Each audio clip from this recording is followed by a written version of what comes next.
ইন্টারপোলে red alert জারি করার মাধ্যমে হাজারো মায়ের সন্তানের হত্যাকারী শেখ হাসিনাকে ধরে বাংলাদেশের বিচার কার্যকর করতে হবে। গণ অভ্যুত্থানের চেতনার বিরুদ্ধে যারা কথা বলবে পিঠের চামড়া থাকবে না। এদেশের মানুষ আর আওয়ামী লীগের রাজনীতি করবে না।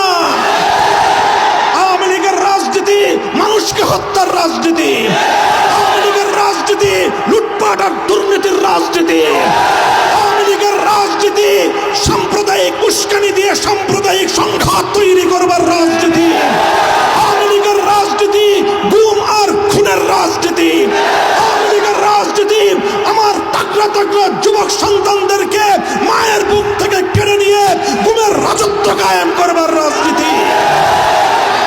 এই রাজনীতি আর বাংলাদেশের মানুষ, বাংলাদেশে আর এই রাজনীতি করা যাবে না। শেখ হাসিনাকে বলতে চাই, পালিয়ে গেছেন ভারতে। বাংলাদেশের 1 ইঞ্চি মাটি, বাংলাদেশের 1 ইঞ্চি জলপথ, নৌপথ এবং সড়ক পথ পালিয়ে যাওয়ার জন্য এদেশের মাটি আপনাকে সহযোগিতা করে নাই। আপনি এই দেশের মাটির সঙ্গে গাদ্দারি করেছেন। আপনার রাজনীতি ছিল বাংলাদেশের মানুষ থেকে প্রতিশোধের রাজনীতি। আপনার বাবার 1972 সাল থেকে 75 সাল পর্যন্ত বাকশালী রাজনীতির কারণে 30 লক্ষ মায়ের বুক খালি করার কারণে শেখ মুজিবের নেতৃত্বাধীন শেখ মুজিবুর রহমানের কায়েমকৃত বাকশালকে এদেশের মানুষ উপড়ে ফেলেছিল। 30,000 মায়ের বুক খালি করে শেখ মুজিবুর রহমান সাহেব তিনি তার একক আধিপত্য বিস্তার করার চেষ্টা করেছিলেন। 15ই আগস্টের মাধ্যমে শেখ মুজিবুর রহমান সাহেব সপরিবারে নিহত হয়েছেন।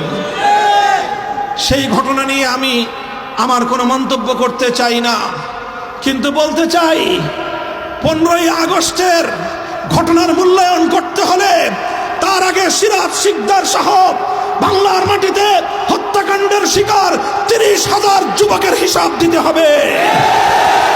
তার আগে হাজার হাজার আলেমদেরকে 1971 সালের মুক্তিযুদ্ধ পরবর্তী সময়ে বিনা বিচারে যাদেরকে কারারুদ্ধ করে নির্যাতন করা হয়েছিল সেই হিসাব কষতে হবে। সেই হিসাব না কষে শেখ হাসিনা ঘোষণা দিয়েছিলেন যে দেশের মানুষ তার বাবাকে খুন করেছে তিনি সেই দেশের মানুষ কাছ থেকে প্রতিশোধ নিয়ে ছাড়বেন। সেটা তার 75 সালের ঘোষণা ছিল শেখ হাসিনার। 50 বছর রাজনীতি করেছেন 75 সাল থেকে 2024 সাল। 24 সালে এসে আজ কথা বলতে দ্বিধা নেই। শেখ হাসিনার 50 বছরের রাজনীতি ছিল বাংলাদেশের মানুষের বিরুদ্ধে প্রতিশোধ গ্রহণের রাজনীতি। শেখ হাসিনার 50 বছরের রাজনীতি দেশকে তলবিহীন ঝুড়িতে পরিণত করবার রাজনীতি।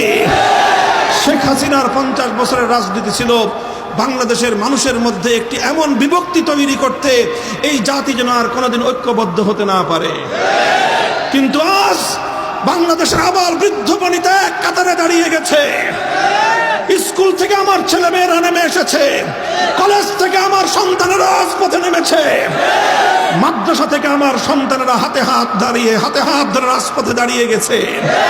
সকল varsity, public varsity, private university থেকে সকল ভেদাভেদ ভুলে গিয়ে, গরিব এবং ধনীর সমস্ত পার্থক্য ভুলে গিয়ে, মাদ্রাসা এবং স্কুল কলেজের ভেদাভেদ ভুলে গিয়ে, হিন্দু বৌদ্ধ মুসলমান ধর্মীয় পার্থক্য ভুলে গিয়ে মানুষ হিসেবে তারা মানুষের হাতে হাত ধরে অন্যায় এবং জুলুমের বিরুদ্ধে টেকনাফ থেকে তেতুলিয়া তারা দুর্বার প্রতিরোধ আন্দোলন গড়ে তুলেছিল।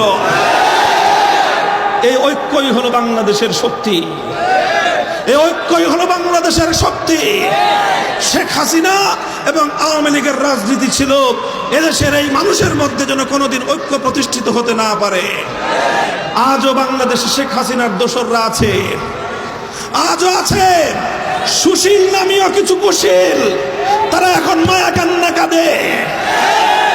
খবরদার হুঁশিয়ারি উচ্চারণ করতে চাই, 5ই আগস্টের স্বাধীনতা সংগ্রামের বিরুদ্ধে, গণ অভ্যুত্থানের চেতনার বিরুদ্ধে যারা কথা বলবে, পিঠের চামড়া থাকবে না।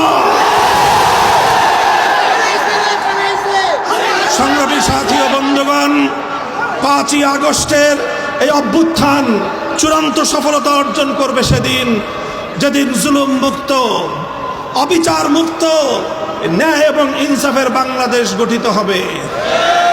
আমরা আহ্বান জানাই সকল রাজনৈতিক সংগঠন, আসুন, শুধুমাত্র নিজেদের আখের গোছানোর কেউ চিন্তা করবেন না। দেশের এই চলমান দুর্বলতার সুযোগ নিয়ে কেউ বাংলাদেশের মানুষের অধিকার নিয়ে ছিনিমিনি খেলবার চেষ্টা করবেন না।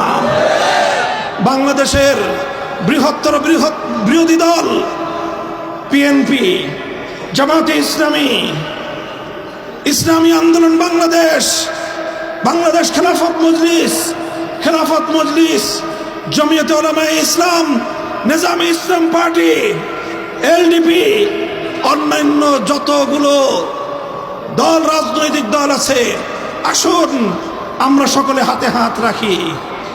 বাংলাদেশের মানুষ আজকে একটি অর্থনৈতিক মহা সংকটের মুখোমুখি পতিত। শেখ হাসিনা এবং তার দোসররা বাংলাদেশটাকে খোকলা করে রেখে গিয়েছে। হাজার হাজার কোটি টাকা উন্নয়নের নামে পাচার করেছে। শেখ হাসিনার একার পাচারকৃত টাকা আর তার পরিবারের পাচারকৃত টাকা দিয়ে এই বাংলাদেশে হাজারো উন্নয়ন প্রকল্প বাস্তবায়ন করা সম্ভব। তাই আজকে আমি অন্তর্বর্তী সরকারের প্রতি দাবি জানাতে চাই, বিগত ফ্যাসিবাদী সরকারের পাচারকৃত সকল সম্পদ বাংলাদেশে ফিরিয়ে আনতে হবে। শেখ হাসিনা নরেন্দ্র মোদীর ঘরে বসে আমার বাংলাদেশের স্বাধীনতার বিরুদ্ধে, এদেশের ধর্মীয় সম্প্রীতির বিরুদ্ধে ষড়যন্ত্র করছে। তাকে দ্রুত, অতি দ্রুত সময়ের মধ্যে বিচারের মাধ্যমে, আদালতের প্রক্রিয়ার মাধ্যমে, প্রয়োজনে ইন্টারপোলে রেড অ্যালার্ট জারি করার মাধ্যমে হাজারো মায়ের সন্তানের হত্যাকারী শেখ হাসিনাকে ধরে বাংলাদেশের বিচার কার্যকর করতে হবে। আমার 2013 সালের শাপলা চত্বরের শহীদের বিচার করতে হবে। ভারতকে বলবো, প্রতিবেশী আছেন, প্রতিবেশী থাকবেন, আমাদেরকে শোষণ করার চেষ্টা করবেন না, ওই চিন্তাও করবেন না। 18 কোটি শাহজালালের সন্তানদেরকে দাবায় রাখতে পারবেন না। বানের পানি দিয়ে আমাদেরকে ভাসিয়ে মারার চেষ্টা করেছিলেন, কি পেয়েছেন? এদেশের মানুষকে এই বন্যার পানি, দুর্যোগ আরো বেশি ঐক্যবদ্ধ করেছে। কাজেই সকল আন্তর্জাতিক শক্তিগুলোকে বলি, বাংলাদেশের আভ্যন্তরীণ বিষয়ে এদেশের মানুষের ধর্মীয় চিন্তা চেতনা, ধর্মীয় সম্প্রীতির আদর্শের মধ্যে নতুন করে কেউ বাগড়া বাঁধানোর চেষ্টা করবেন না। মাধবপুরের সর্বস্তরের জনতা এবং আজকের এই উপস্থিতির প্রতি আমার আখেরি পয়গাম, আমরা বিশ্বাস করি চূড়ান্তভাবে যদি ইনসাফ ভিত্তিক, ন্যায়ানুগ, ধর্ম মত নির্বিশেষে প্রতিটি মানুষের সকল অধিকার যদি নিশ্চিত করতে হয়, একভাবেই সম্ভব। তার জন্য একটাই রাস্তা, একটাই পথ, সেই পথ হলো সৃষ্টিকর্তা মহান রব্বুল আলামিনের পক্ষ থেকে প্রদত্ত রাজনৈতিক ব্যবস্থা, খেলাফত ব্যবস্থা বাস্তবায়ন করতে হবে।